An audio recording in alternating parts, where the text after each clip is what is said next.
wabarakatuh. Selamat sore anak-anak. Bagaimana kabarnya sore hari ini? Ya, alhamdulillah. Mudah-mudahan semua selalu dalam keadaan sehat. Nah, anak-anak hari ini apakah ada yang izin untuk kegiatan PMN? Nggak ada, oke, sudah join semua. Nah, untuk materi hari ini adalah mengenai donor darah. Butika akan menampilkan materinya ya. Sudah terlihat anak-anak? Oke.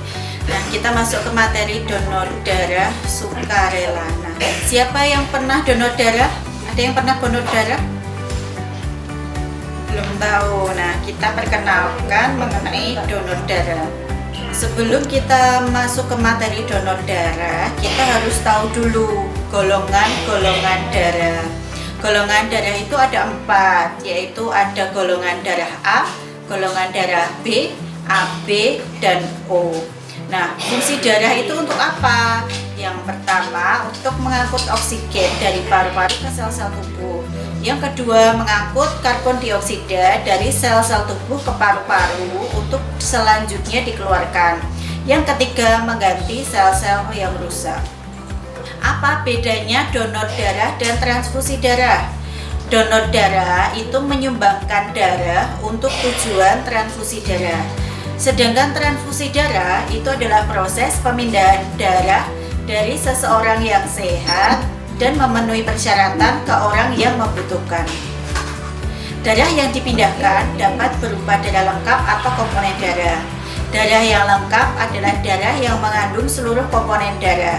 Komponen darah ini terdiri dari plasma darah, sel darah merah, sel darah putih, dan keping-keping darah. Nah, siapa yang boleh donor darah? Tidak semua orang boleh mendonorkan darahnya ya. Jadi ada syarat-syarat tertentu. Yang pertama adalah laki-laki atau wanita dengan usia 18 sampai 60 tahun. Yang kedua, sehat jasmani dan rohani. Yang ketiga, berat badan minimal 45 kilo. Yang keempat, kadar hemoglobin minimal 12,5 G/dl. Selanjutnya, tekanan darah sistolik 100 sampai 180 dan diastolik 50 sampai 100. Tidak menderita penyakit berisiko tinggi seperti HIV, hepatitis, sifilis, jantung, hati, paru, ginjal, diabetes, dan lain-lain. Bagi wanita hamil dan menyusui juga tidak boleh ya untuk donor darah. Nah, bagaimana menjadi seorang pendonor darah itu? Nah, untuk menjadi pendonor darah ada beberapa hal yang harus dilakukan. Yang pertama, calon donor datang ke UTD. Apa itu UTD? UTD itu adalah unit transfusi darah, PMI. Yang kedua, calon donor mengisi formulir donor darah.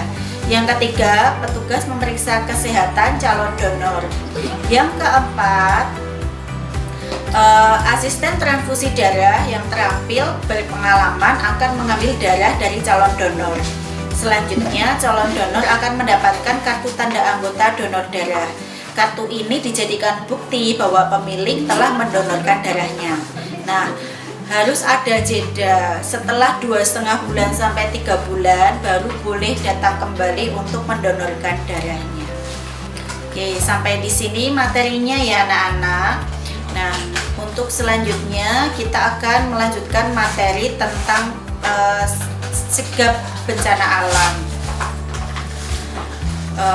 Mungkin di sini materi yang bisa Butika sampaikan, ada tugas ya, nanti Butika share di Google Classroom dan di WA Group.